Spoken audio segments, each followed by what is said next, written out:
Hello students, this is a part 2 of quantum yield. हमने पहले वाले लेक्चर में पढ़ा था कि क्वांटम यील्ड क्या होता है। अब इसमें हम उसी के आगे पढ़ेंगे क्वांटम लब्धि को प्रभावित करने वाले कारक, फैक्टर्स अफेक्टिंग क्वांटम यील्ड। प्रकाश रासायनिक तुल्यता के नियम का पालन करने वाली अभिक्रियाओं के अतिरिक्त शेष अभिक्रियाओं की क्वांटम लब्धि निम्नलिखित घटकों पर निर्भर करती है। पहला, तापमान, टेम्परेचर। इंग्लिश एंड हिंदी दोनों को मैंने इसमें टर्म्स दे दी हैं स्टूडेंट्स, इसी में से देखें अपन। यह अवलोकित किया गया है कि अधिकांश प्रकाश रासायनिक अभिक्रियाओं के ताप गुणांक टेम्परेचर कोफिशिएंट तापीय अभिक्रियाओं से कम होते हैं। सामान्यतः क्वांटम लब्धि परिवर्तन तापमान के साथ निम्न प्रकार से संबंधित है।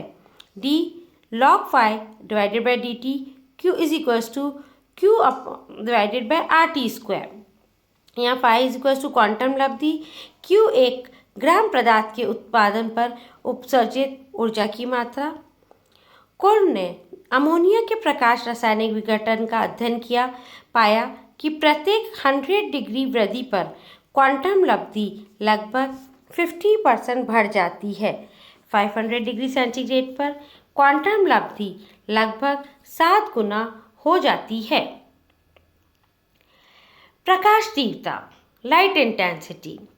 धर तथा उसके सहकर्मियों ने अनेक प्रकार प्रकाश रासायनिक अभिक्रियाओं के वेग पर अपतित विकिरण की तीव्रता के प्रभाव का अध्ययन किया।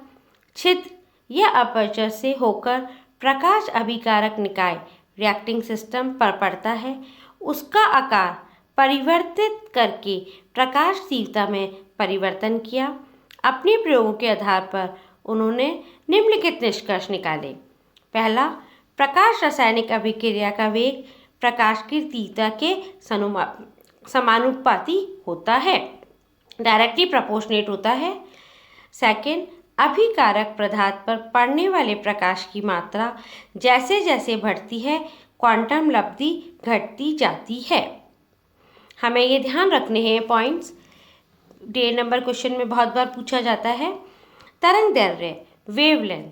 प्रयोगों द्वारा यह पाया गया कि क्वांटम की शक्ति या प्रकाश ऊर्जा के फोटोन प्रकाश रासायनिक परिवर्तन को प्रभावित करते हैं। आपतित विकिरण की उच्चतर आवृत्ति पर इसका मान अधिक होता है। दूसरे शब्दों में, उच्चतर तरंग दैर्ध्य पर क्वांटम लब्धि का मान कम होगा। बॉर्नहोफर ने सुझाया कि यह हो सकता है कि तीव्र तरंग दैर्ध्य पर प्राथमिक वियोजन प्रक्रम की कम दक्षता हो, फलस्वरूप क्वांटम लब्धि कम हो। यहाँ विभिन्न तरंग दैर्ध्य पर नाइट्रोजन डाइऑक्साइड के विघटन की क्वांटम लब्धि प्रस्तुत की गई है। स्टूडेंट्स देखो, जैसे जैसे हमारी वेवलेंथ बढ़ती जा रही है, क्वांटम लब्धि की वैल्यू कम होती जा रही है। क्रियाशील गैसें, इनर्ट गैसेस। हॉटल ने पाया कि अधिकांश प्रकाश रासायनिक अभिक्रिया की क्वांटम लब्धि अक्रियाशील गैसों की उपस्थिति से बढ़ती है। इसका कारण यह हो सकता है कि पूर्व वियोजन प्रेरित हो, जिसमें आरंभ करने वाली श्रृंखला की संख्या बढ़ जाए या पात्रों की दीवार पर परमाणुओं के विसरण की दर कम हो जाए। इस प्रभाव के कारण श्रृंखला समाप्त पथ की दर घट जाएगी और अभिक्रिया का वेग बढ़ जाता है। कुछ कारण होते हैं, अभी हमने पढ़ा कि ये फैक्टर्स डिपेंड करते हैं। अब उनके कारण कुछ की तो लब्धि बढ़ जाती है, कुछ की घट जाती है। अब इनके क्या कारण है हम ये पढ़ते हैं। उच्च क्वांटमी लब्धि के कारण प्राथमिक प्रक्रम में उत्पन्न परमाणुओं या मुक्त मुलुक द्वारा अनेक श्रृंखला अभिक्रियाएं आरंभ हो जाती हैं, जिसके कारण क्वांटम लब्धि उच्च हो जाती है। दूसरा, एक माध्यमिक उत्पाद बनता है जो उत्प्रेरक का कार्य करता है। मतलब जब रिएक्शन होती है तो उसमें एक ऐसा बीच में प्रोडक्ट बन जाता है जो कि उस रिएक्शन के लिए कैटलिस्ट का काम करता है। कैटलिस्ट क्या करता है, वो बढ़ा देता है रेट को। थर्ड, यदि विचाराधीन अभिक्रिया ऊष्माक्षेपी है तो उत्सर्जित ऊष्मा अन्य अणुओं को उत्तेजित कर देती है, जिससे वे विकिरण के अतिरिक्त क्वांटमों को बिना अवशोषित किए अभिक्रिया करने लगते हैं। मतलब उसकी हीट के कारण वो और एक्साइटेड हो जाते हैं और रिएक्शन हमारी बढ़ जाती है। उत्तेजित अणु अन्य अणुओं से टकराते हैं, जिससे ऊर्जा का स्थानांतरण होता है तथा अन्य अनेक अणु उत्तेजित होने लगते हैं। अब कुछ की निम्न क्वांटम लब्धि हो जाती है। उनके क्या कारण होते हैं? उत्तेजित अणु उत्पाद बनने से पूर्व ही निष्क्रिय हो जाते हैं। उत्तेजित अणुओं का आन उत्तेजित अणुओं के साथ टकराने से उत्तेजित अणुओं की ऊर्जा में कमी हो जाती है। थर्ड, प्राथमिक प्रकाश रासायनिक प्रक्रम विपरीत दिशा में होने लगता है। फोर्थ, अणु के विघटित हुए भाग पुनः संयोग करके मूल अणु बना सकते हैं। फिफ्थ, अणु अभिक्रिया के लिए पर्याप्त ऊर्जा ग्रहण नहीं कर पाते हैं। ये निम्न कारण हैं जिनसे उनकी क्वांटम लब्धि कम हो जाती है। High and low quantum yield. The various photochemical reaction can be divided into three categories. First, those in which quantum yield is such as 1 to 3. Examples are combination between SO2 and Cl2. Quantum yield is 1. Dissociation of hydrogen iodide and HBr. Quantum yield is 2. And ozonation of O3. That is quantum yield is 3.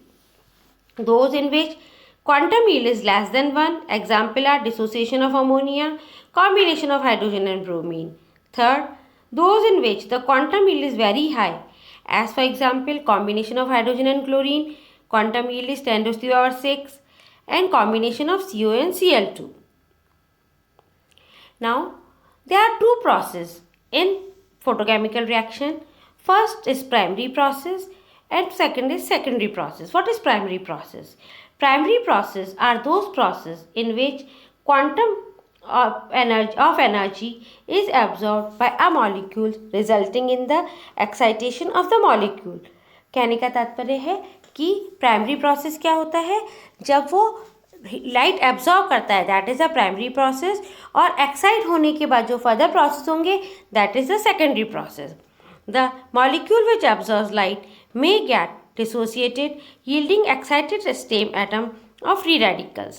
The primary process may also involve loss of vibrational energy of excited molecules by collision with other molecules as well as by fluorescence and phosphorescence. Secondary process, those processes which involve the excited atom of free radical produced in primary step or primary process. It may also be noted that if reaction in the secondary process that are responsible for the formation of product are endothermic in nature, their rate of occurrence is extremely slow at ordinary temperature. Their action immediately following the primary process fall into the category and the quantum yield of such reaction increases with temperature rise. Kohn found that the quantum yield of photochemical decomposition of ammonia increases by about 15% for every 100% rise in temperature. The quantum yield is also affected by the intensity of light. For fall on the molecules, the latter can even absorb 2 photons simultaneously. For such biophotonic and multiphotonic effects, the Stokes-Einstein law needs to be modified. Now, what are the reasons for high quantum yield? The excited atom of free radicals produced in the primary process initiate a series of chain reaction, as for example in combination of hydrogen and chlorine to give HCl, where the resulting quantum yields are of order of 10 raised to the power 6 or more. Second, if the secondary reaction is exothermic, the heat of reaction may activate molecules, thereby causing to react and thus result in a high quantum yield. Reason for low quantum yield. Excited molecules may get deactivated before they form products. Collision of excited molecules with non-excited molecules may cause the former to lose energy. The primary photochemical process may get reversed.